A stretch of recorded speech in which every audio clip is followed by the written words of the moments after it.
Link ಕೆನಾಲ್ಗೆ ಸನ್ಮಾನ್ಯ ಮುಖ್ಯಮಂತ್ರಿಗಳು ಶಂಕುಸ್ಥಾಪನೆ ಮಾಡಕ್ಕೆ ಬರ್ತಿದ್ದಾರೆ. ನಮ್ಮದು ಕುಣಿಗಲ್ಗೆ ಕೊಡೋದಕ್ಕೆ ನಮ್ದೇನು ವಿರೋಧ ಇಲ್ಲ. ಮಾಗಡಿಗೆ ಈಗ ಸಿದ್ದರಾಮಯ್ಯನವರು ಕನ್ನಡಕ ಹಾಕ್ಕೊಂಡು ಮಾಸ್ಕ್ ಹಾಕ್ಕೊಂಡು ಕರೋನಾ ಅಂತ ಸಂದರ್ಭದಲ್ಲಿ ಮೇಕೆದಾಟು ಯೋಜನೆಗೆ ಹೋರಾಟ ಮಾಡಿದ್ರು.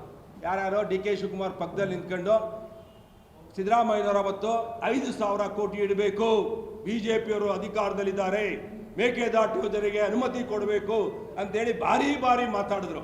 ಯಾರೋ ಇದೇ ಡಿ ಕೆ ಶಿವಕುಮಾರ್ ಮತ್ತೆ ಸಿದ್ದರಾಮಯ್ಯನವರು ಇವತ್ತು ಬಡ್ಜೆಟ್ನ ಎರಡನೇ ಬಡ್ಜೆಟ್ ಮಂಡಿಸಿದ್ದಾರೆ. ಏನಾದ್ರು ಎತ್ತಿನೊಳೆ ಬಗ್ಗೆ ಮಾತಾಡಿದಾರಾ?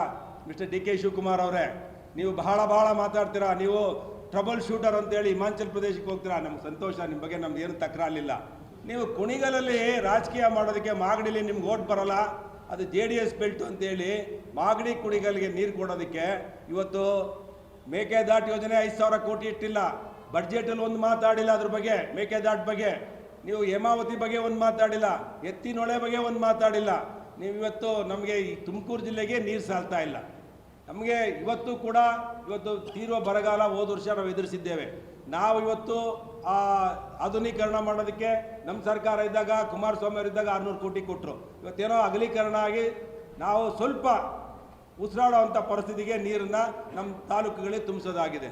ಈಗ ನೀವು ಬೇರೆ ತಾಲೂಕಿಗೆ ಇವತ್ತು ಪಾರ್ಲಿಮೆಂಟ್ ಚುನಾವಣೆ ಬಂದಿದೆ ಅಂತೇಳಿ ನೀವು ಬೇರೆ ಮಾಗಡಿಗೆ ನೀವು ಎತ್ತಿನೊಳೆ ಇಂದ ನೀವು ತಗೊಂಡೋಗ್ರಿ, ನಮ್ದೇನು ತಕರಾಲಿಲ್ಲ. ನೀವು ಮೇಕೆದಾಟಿಗೆ ಇವತ್ತು ಹೋರಾಟ ಮಾಡಿದ್ರಿ, ₹1 ದುಡ್ಡು ಇರಲಿಲ್ಲ, ಅದ್ರ ಮೇಲೆ ಓಟ್ ಹಾಕ್ಸ್ಕೊಂಡ್ರಿ. ಇವತ್ತು ಆ ಮೇಕೆದಾಟು ಬಗ್ಗೆ ಮಾತಾಡಲಿಲ್ಲ. ನಾನು ಮುಖ್ಯಮಂತ್ರಿಗಳಿಗೆ ಮಾತಾಡ್ತಿದ್ದೀನಿ, ಇವತ್ತು ಕುಣಿಗಲ್ಗೆ ಬರ್ತಾ ಇದ್ದೀರಾ, ದಯವಿಟ್ಟು ನೀವು ಮೇಕೆದಾಟು ಬಗ್ಗೆ ಮಾತಾಡಬೇಕು. ರಾಮನಗರ ಜಿಲ್ಲೆಗೆ ಮಾಗಡಿ ಬರುತ್ತೆ, ಮತ್ತು ಬಾರ್ಡ್ರ್ ಕುಣಿಗಲ್ಗೂ ಬರ್ತದೆ.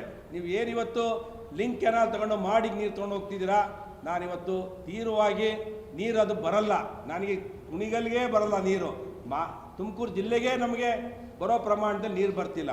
ಇದು ರಾಜಕೀಯದ ಸ್ಟಂಟು, ದುಡ್ಡು ಹೊಡೆಯುವಂಥ ಕಾರ್ಯಕ್ರಮ. ಏನಿವತ್ತು ಈ ಯೋಜನೆ ತಗೊಂಡಿದ್ದಾರೆ, ಈ ದುಡ್ಡು ಹೊಡೆದು ಪಾರ್ಲಿಮೆಂಟ್ ಚುನಾವಣೆಯಲ್ಲಿ ಏನಾದರೂ ಮಾಡಿ ಪಾರ್ಲಿಮೆಂಟ್ ಗೆಲ್ಲಬೇಕು ಅಂತೇಳಿ ಕುತಂತ್ರದ ಯೋಜನೆಗೆ ಮುಖ್ಯಮಂತ್ರಿಗಳು ಬರ್ತಿದ್ದಾರೆ. ಇವತ್ತು ಎತ್ತಿನೊಳೆ ಮುಖ್ಯಮಂತ್ರಿಗಳೇ ಅದಕ್ಕೆ ಆಡಳಿತಾತ್ಮಕ ಅನುಮೋದನೆ ಕೊಟ್ಟಂಥದ್ದು. ಹೋದ ಒಂದು ಚುನಾವಣೆ 2013ರಲ್ಲಿ ಮುಖ್ಯಮಂತ್ರಿ ಆಗಿದ್ದಾಗ ಅನುಮೋದನೆ ಕೊಟ್ಟರು. ಇವತ್ತು ಕೂಡ ಎತ್ತಿನೊಳಗೆ ₹1 ಹಣ ಇಟ್ಟಿಲ್ಲ. ನಮ್ಮ ಸರ್ಕಾರ ಇದ್ದಾಗ ಎಷ್ಟು ಹಣ ಕೊಟ್ಟಿದ್ದು.